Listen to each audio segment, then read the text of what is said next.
y hay otro sonar detrás con toda esa información que se da en las redes, el mundo de la informática y cómo tratar toda esa información es lo que Fernando Cucchietti, Team Leader en Barcelona Supercomputing Center, nos va a explicar. Desde el CEN es un Centro Nacional de Investigación de Informática y él nos va a decir cómo nos afecta la publicidad y las relaciones públicas y cómo se tratan toda esa enorme base de datos que tenemos allí. Muchas gracias, Fernando. Bienvenido.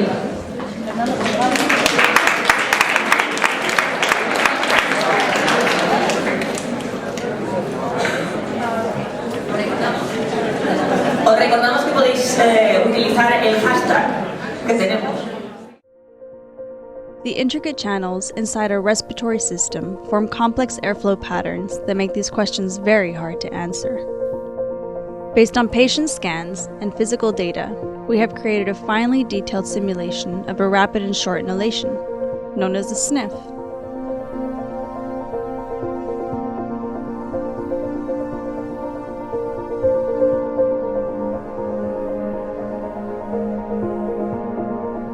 Along with the air, we simulate and track millions of small particles that are carried along with the flow. In this way, we can predict when particles reach the lungs or get attached to the inner walls of the nose, where we can smell them.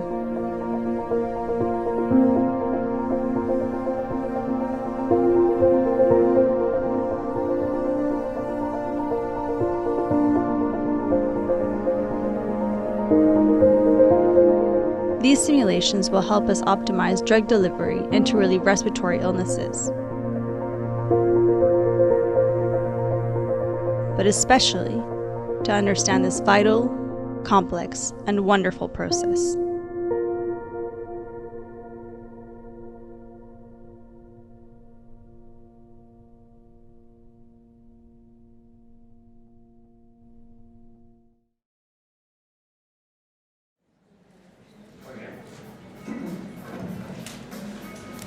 Bueno, muchas gracias. Quería comentar, soy científico y cuando vi el programa por primera vez estaba muy honrado de venir y que me invitaran, pero me pareció que era una especie de ejemplo de esos de encuentro el elemento que no pertenece a este conjunto. Cuando vi la gente pensé que, bueno, no podía hacer la publicidad. Trabajé hace muchos años ya en publicidad y no solo eso, sino que además era cuando no existían los medios digitales. Lo único que queda de toda esa época es una foto de yo cuando era un extra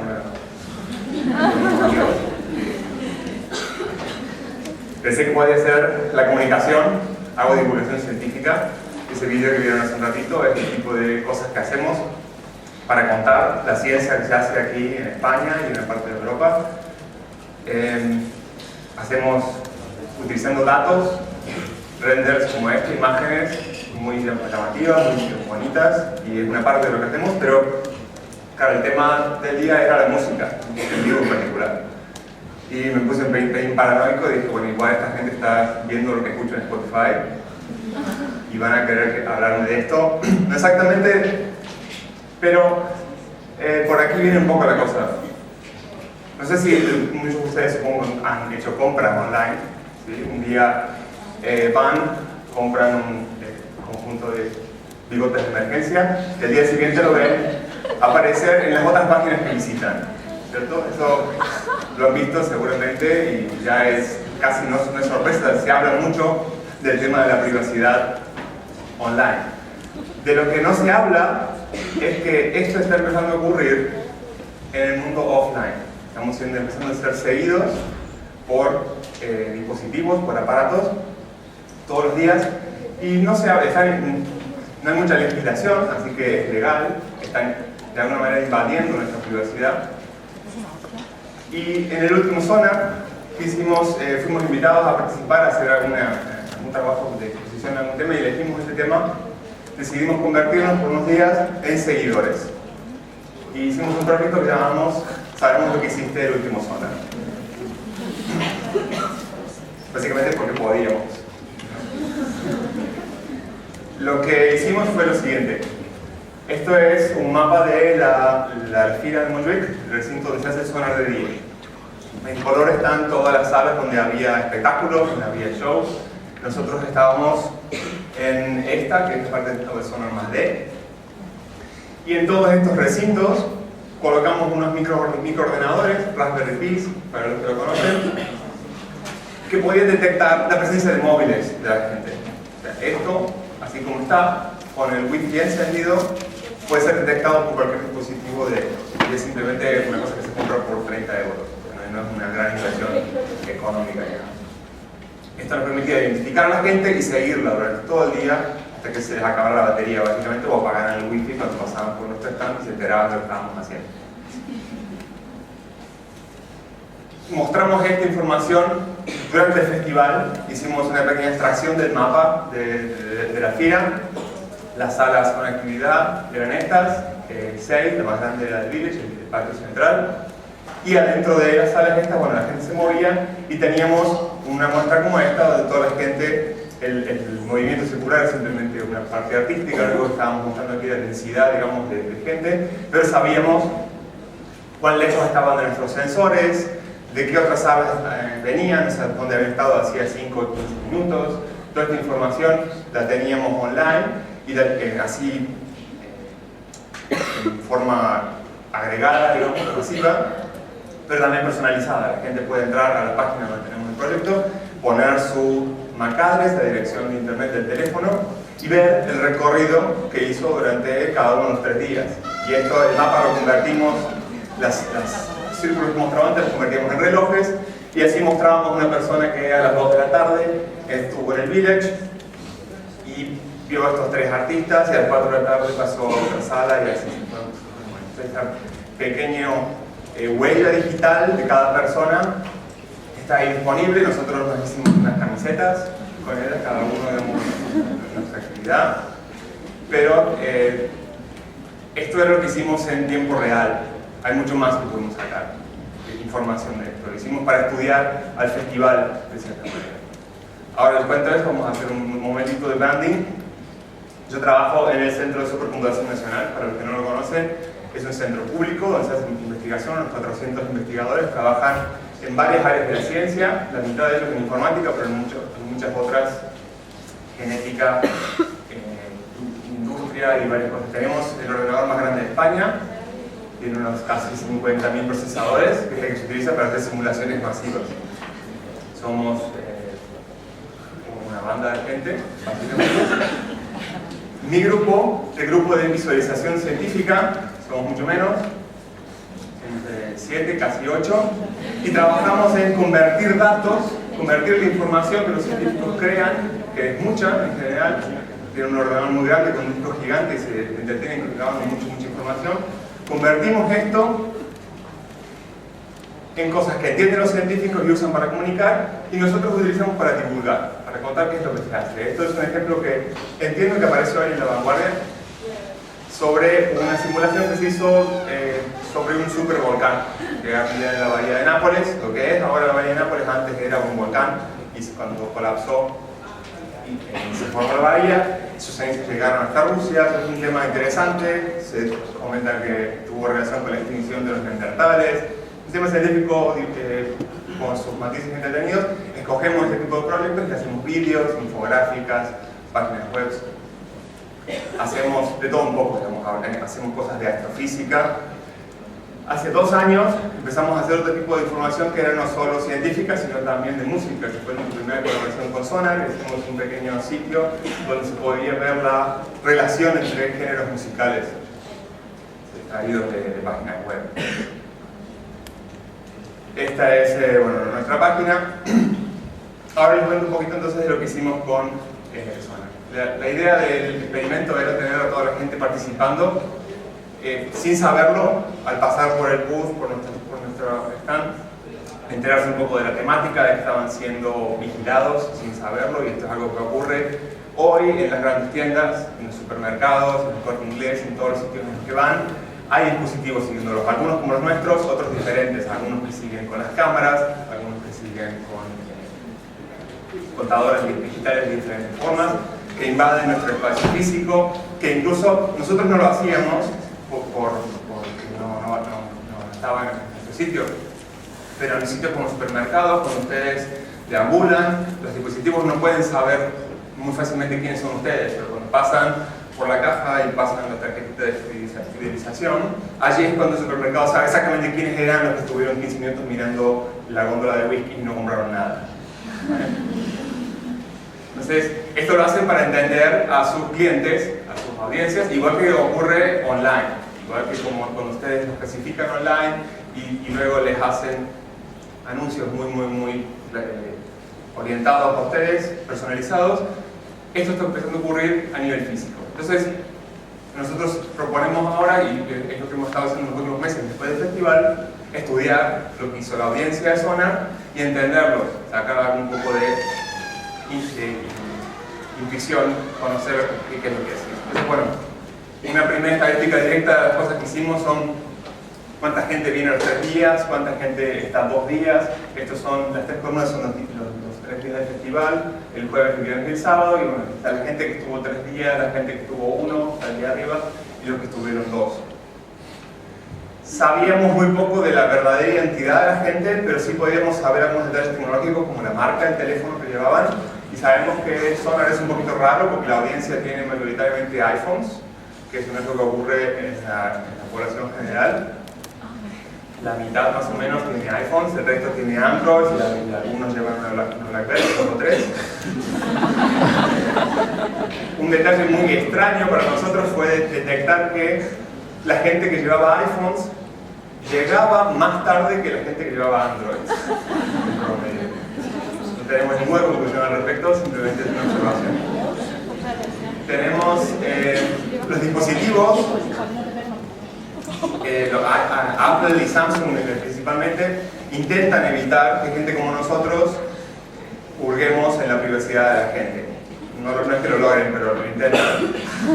Entonces lo que hacen es fingir direcciones. Y detectamos algo así como 3 veces la cantidad de dispositivos que la gente había en el festival. Y esto es porque estos dispositivos envían señales falsas, pero es conocido también como engañar esto, como en algún momento necesitan enviar para comunicar. El teléfono necesita enviar la señal verdadera y allí es cuando lo pillamos. Entonces, lo único que perdemos es un poquito de señal esporádica.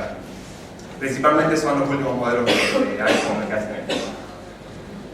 Esto es una estadística un poco directa, un ejemplo de cosas que son un poquito más profundas. Vinieron después cuando estudiamos uno de los recintos del festival, que era Planta. Planta era un recinto donde ocurría todo el día lo mismo durante los 3 días. Era una instalación artística bellísima de la gente de Art+Com de Alemania. Y allí, a diferencia del resto, donde sucedían diferentes tipos de shows, entonces la gente iba yéndose por motivos que probablemente tenían que ver con sus gustos. Aquí la gente venía a ver una cosa y estaba siempre lo mismo, así que aquí podíamos estudiar a la audiencia de manera diferente.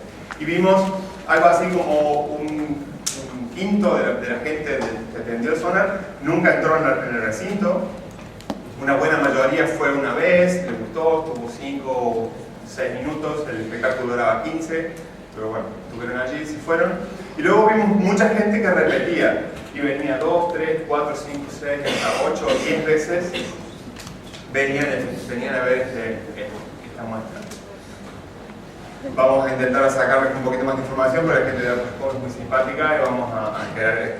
Ellos quieren entender si la gente que volvían solos o traían a alguien con ellos y ese tipo de información. Ahora, ¿qué es lo que sacamos del Sonar? Que nosotros llamamos algunas conclusiones un poquito más profundas.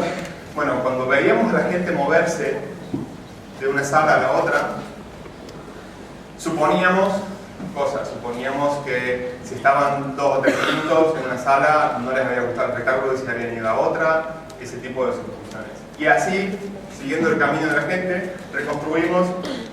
No se alcanza a ver aquí a la izquierda, tengo los días y los colores son las 4 salas donde había espectáculos musicales. Esto es jueves, viernes, sábado, jueves, viernes, sábado, jueves, viernes, sábado, jueves, viernes, sábado. Y aquí estos son las horas. Entonces, cada espectáculo que tiene una audiencia, dada por su tamaño, está conectado a otros dependiendo de la cantidad de gente que los vio en común a estos espectáculos. Gente que vio esto, vinieron antes de aquí y así. Estudiando estos patrones, igual que como se hace online, podemos clasificar diferentes tipos de personas.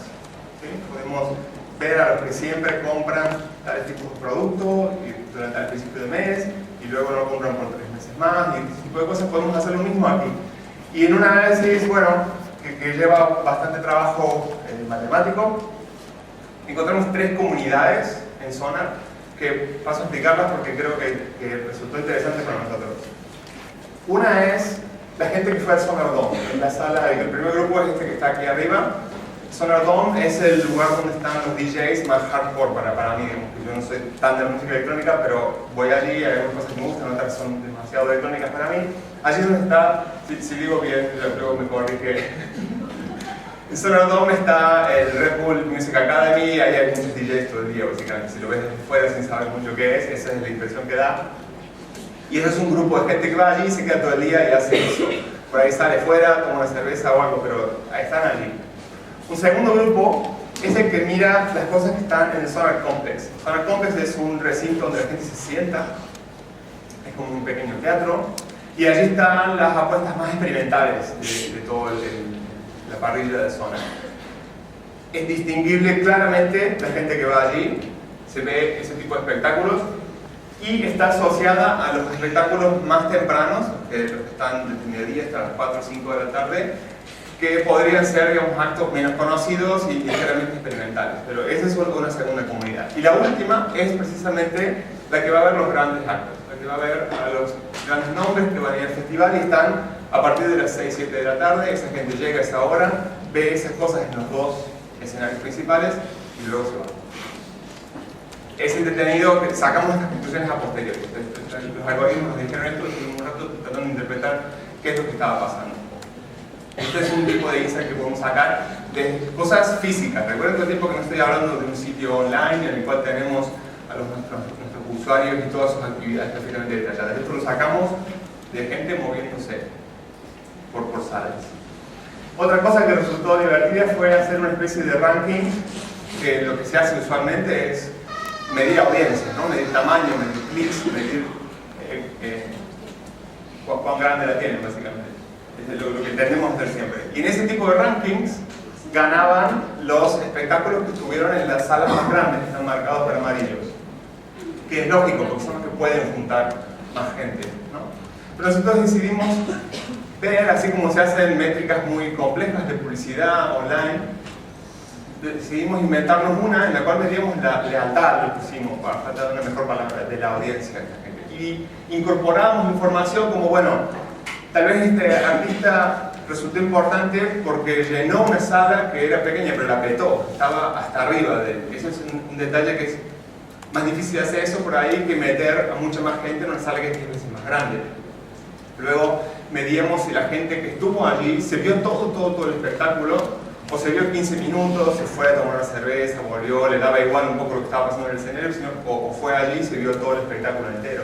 O luego medíamos si la gente que fue a Sonar estuvo todo el día y era uno más de los espectáculos que vio, o es una persona que fue y exclusivamente miró ese artista y por ahí otro más. Eso le da un peso positivo a ese tipo de actitudes y luego incorporamos lo que es la lealtad de la audiencia.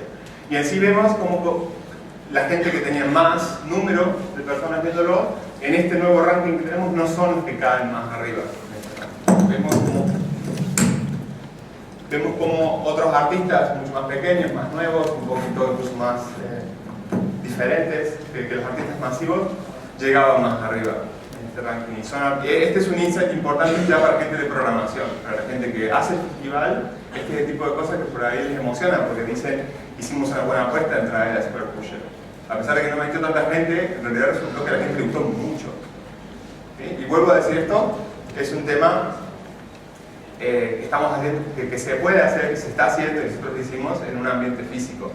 Entonces ahora, para un último gran tema que quería discutir, yo voy a hablar un poquito de qué es Big Data, qué es lo que está pasando con esto de la invasión de privacidad. No voy a hacer una gran exposición. Big Data es una especie de nombre paraguas que no significa casi nada, pero todos los que trabajan en temas relacionados a eso es como decir tráfico o clima. Es un término muy genérico. Significa tener mucha información. El primer efecto, y que tiene que ver mucho con la publicidad, es de Internet y el comportamiento de la gente que entra a una página. Esto fue como básicamente una Navidad continua para la publicidad, para los medios publicitarios. A partir del 95 el Internet fue como maná del cielo que les regalaba perfiles de usuarios perfectamente detallados, actividades con detalles así terriblemente increíbles, imposible de conseguir o de soñar. Recuerden que antes las audiencias de las cosas se medían con encuestas, en cosas muy poco fiables.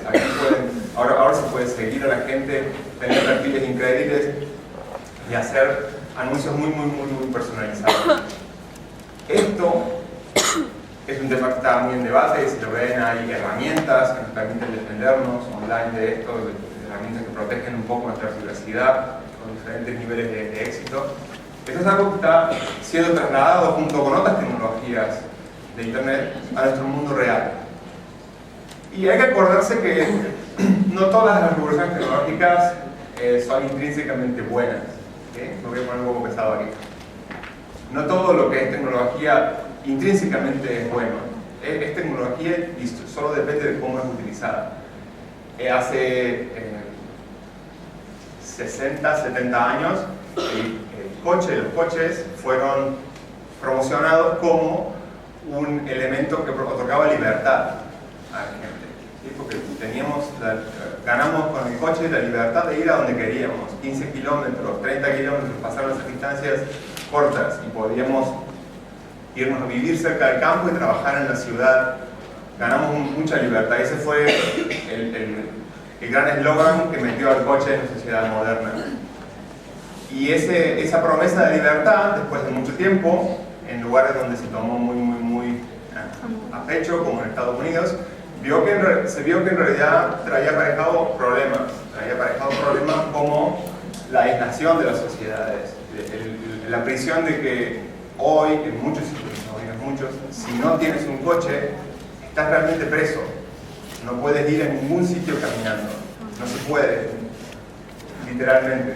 He vivido allí en un sitio muy pequeñito y no existes si no tienes coche. Entonces esa libertad tiene un costo, y costó muchas decenas de años darse cuenta de cuál era. Hoy hay ciudades que están cambiando su forma debido a esta nueva manera de ver qué es un coche, qué son las carreteras, qué son los barrios. Internet hace 20 años de nuevo trajo muchísimas promesas de libertad y de abrirnos a un mundo, y son todas muy buenas y está todo muy bien, pero tiene su lado oscuro. Su lado oscuro lo vemos uno de los primeros que estamos viendo hoy es la invasión de privacidad. La gente que puede saber lo que está haciendo otra persona con propósitos dañinos, ¿sí? Con propósitos no solo de publicidad, que pueden ser discutiblemente inocuos, sino con propósitos de acosar a alguien, por ejemplo. Entonces, hay que tener cuidado. Estamos siendo invadidos. No tengo ninguna solución para proponer. Estamos siendo invadidos en nuestra vida real por la tecnología cada vez más. Hay un escritor de un blog que me gusta mucho, se llama Maciek Cherowski, que habla de estos temas, de que ya ha pasado suficiente tiempo que estamos empezando a ver el lado oscuro de Internet, de a poco. Y la política de las empresas de tecnología, por ejemplo como Google, es espabilar abuelo, que esto es la nueva norma, es la nueva vida normal. ¿Sí? Pero nadie está teniendo en cuenta el problema de que el lado oscuro está siendo portado al lado offline, a nuestra vida real de todos los días, y no está siendo arreglado antes. Podemos intentarlo antes, no tengo la solución, como dije antes, pero es un tema que me gustaría, y fue la temática que quisimos aportar desde el Sonar. A pesar de su utilidad y de lo bien que lo pasamos, queríamos comentar esto. Y para no acabar en una nota tan deprimente y triste, les voy a dar una pequeña promo de nuestro nuevo documental. Se llama Simulados y va de simulaciones sociales. Hay gente de científicos que estudian sociedades como las nuestras, sociedades de hace mucho tiempo, para entender por cómo funcionamos, no solo como personas individuales, sino como muchos. Y hemos hecho un documental que ya está terminado, así está siendo enviado a festivales, íbamos a estrenar, si nos dejan por temas de embargo publicitario y eso, la semana que viene.